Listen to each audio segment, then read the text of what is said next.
السلام علیکم ورحمۃ اللہ وبرکاتہ۔ اچھا، یہ جو یا علی مدد کا نعرہ لگاتے ہیں نا، تو آج ایک بھائی سے میری فون پر بھی گفتگو ہوئی ہے، اس کو سمجھایا تو الحمدللہ وہ سمجھ گیا۔ تو کافی اہل تشیعوں کے ساتھ یہ ہماری بحث بھی ہوتی رہتی ہے کہ مسجدوں میں لکھا ہوتا ہے یا غوث اعظم مدد بریلویوں کی مسجد میں، اور اہل تشیعوں کے ہاں یا علی مدد کا نعرہ لگتا ہے جلوسوں میں جلسوں میں۔ کبھی کسی نے یا محمد مدد کا نعرہ نہ لگایا ہے، نہ کسی مسجد میں لکھا ہوتا ہے۔ تو جب میں یہ دیکھتا ہوں نا، تو مجھے نبی علیہ الصلوۃ والسلام کی وہ حدیث یاد آ جاتی ہے کہ اللہ کے نبی علیہ الصلوۃ والسلام نے حضرت علی کو دیکھ کر ایک دن فرمایا تھا، یا علی انت مثیل عیسیٰ، کہ اے علی تو عیسیٰ کی سی مثل ہے۔ تو حضرت علی نے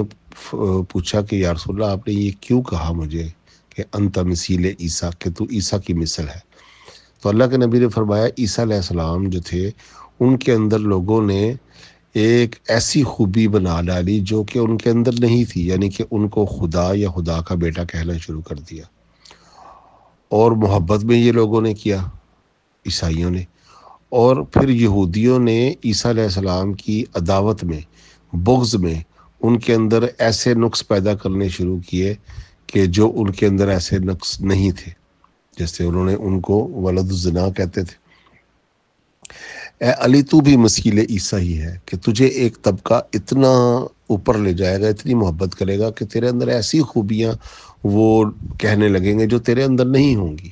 اور ایک طبقہ عداوت اور نفرت میں، تیرے بغض میں، اس طرح تیرے اندر ایسی چیزیں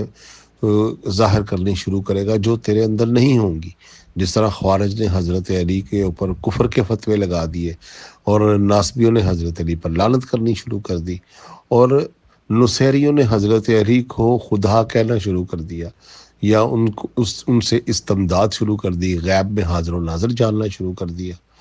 تو یہی حضرت علی کرم اللہ وجہ کے ساتھ جو دو قسم کے لوگ منسلک ہو گئے، تو یہ نبی علیہ الصلوۃ والسلام کی غیبی خبر بھی ہے، جس کی وجہ سے آج دیکھ لیں کہ یہ ملانگ جتنے بھی ہیں وہ یا علی مدد کہتے ہیں۔ آپ دیکھیں نا، ہزاروں لوگ ایک ہی وقت میں ہر جگہ مختلف زبانوں میں مختلف علاقوں میں 24 گھنٹے حضرت علی کو مدد کے لیے پکارے چلے جا رہے ہیں۔ تو یہ صفات الہی میں عملی طور پر ایک شرک ہو رہا ہے۔ حالانکہ ان سے پوچھے کہ آپ کس کی عبادت کرتے ہو، وہ حضرت علی کی عبادت نہیں کرتے، وہ حضرت علی کو معبود بھی نہیں مانتے، وہ حضرت علی کو خالق بھی نہیں مانتے، وہ اعتقادی شرک نہیں کرتے، لیکن عملی طور پر شرک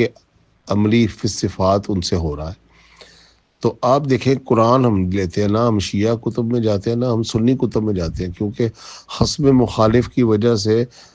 شیعہ ہماری کتب کو نہیں مانیں گے، ہم شیعہ کی کتب کو نہیں مانیں گے۔ ہمارے ہاں قرآن جو ہے وہ تو سب کے ہاں یکساں ہے۔ قرآن پاک میں جب اللہ تعالیٰ نے نبی علیہ الصلوۃ والسلام کو اپنی جو ہے نا سورہ التحریم میں فرمایا کہ جب وَإِن تَظَاهَرَ عَلَيْهِمْ، اگر یہ تم پر چڑھائی کریں، یعنی کہ یہ جو بیویاں اگر تم پر چڑھائی کریں گی، تو ان اللہ و مولاہ، اور اللہ ہے تمہارا مددگار، و جبریل، اور جبریل ہے تمہارا مددگار، و صالح المومنین، اور صالح المومنین ہے تمہارے مددگار، والملائکۃ بعد ذالک ظہیر، اور پھر سب کے بعد فرشتے بھی تمہارے مددگار، اس نبی کے مددگار ہیں۔ اب دیکھیں، اللہ حاضر و ناظر ہوتا ہے، جبریل بھی وہاں اللہ تعالیٰ ان کو بھیجتے تھے مدد کرنے کے لیے، اور صالح المومنین جو وہاں موجود تھے نبی علیہ الصلوۃ والسلام کے مددگار قرار دیے اللہ تعالیٰ نے، اور پھر فرشتوں کو بھی مددگار قرار دیا۔ اگر نبی علیہ الصلوۃ والسلام سے پہلے کے جو انبیاء فوت ہو چکے ہیں، حضرت ابراہیم، حضرت موسیٰ، حضرت عیسیٰ، حضرت نوح علیہ السلام، اگر ان کی بھی مدد اللہ تعالیٰ فرماتے تو اللہ قرآن میں یہ بھی کہہ دیتے نا، ان اللہ و مولاہ و جبریل والانبیاء و رسول، کہ وہ بھی تمہارے مددگار ہیں۔ حالانکہ صالح المومنین کو کہا کہ آپ کے مددگار ہیں، جو کہ موجود ہے، حیات ہے آپ کے سامنے۔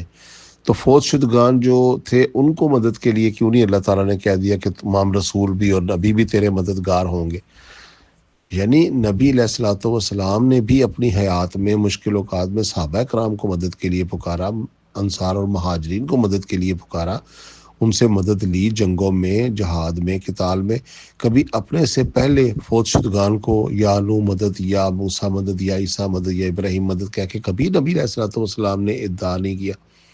اسی طرح حضرت علی کرم اللہ وجہ کے اوپر کتنے مشکل اوقات آئے، اپنے انصار کو پکارتے رہے، اپنے شیعہ کو پکارتے رہے، اپنے چاہنے والوں کو پکار کر ان کو جہاد اور قتال کے لیے حکم دیتے رہے، لیکن نبی علیہ الصلوۃ والسلام کو یا گزشتہ انبیاء کو کبھی بھی مدد کے لیے حضرت علی نے نہیں پکارا۔ اسی طرح حضرت حسن و حسین کے اوپر مشکل اوقات آئے، کربلا میں مشکل ترین وقت آیا، اپنے انصار کو ساتھ لیا، ان کے ساتھ مدد لی، جہاد اور قتال کیا۔ حضرت علی کو کبھی بھی مدد کے لیے انہوں نے نہیں استغاثہ کیا یا رسول اللہ کو مدد کے لیے پکارا ہو۔ تو یہ سب چیزیں جو ہے نا، یہ محبت میں لوگوں نے کہنی شروع کی۔ وہ سمجھتے ہیں کہ یہ محبت کا ایک تقاضا ہے کہ ان کو مدد کے لیے پکارا جائے، تو اپنی طرف سے تو وہ حضرت علی سے محبت اور حضرت علی سے ان کی تعریف اور ان کے ساتھ جو ہے نا محبت کا وہ ان کا تقاضا پورا کرتے ہیں، لیکن عرف عام میں یا غفلت میں ان سے شرک عملی فی الصفات ہو رہا ہے، جس سے انہیں رک جانا چاہیے۔ حضرت علی علیہ السلام سے ایسا ثابت نہیں، اور نہ ہی اللہ سے، نہ اللہ کے رسول سے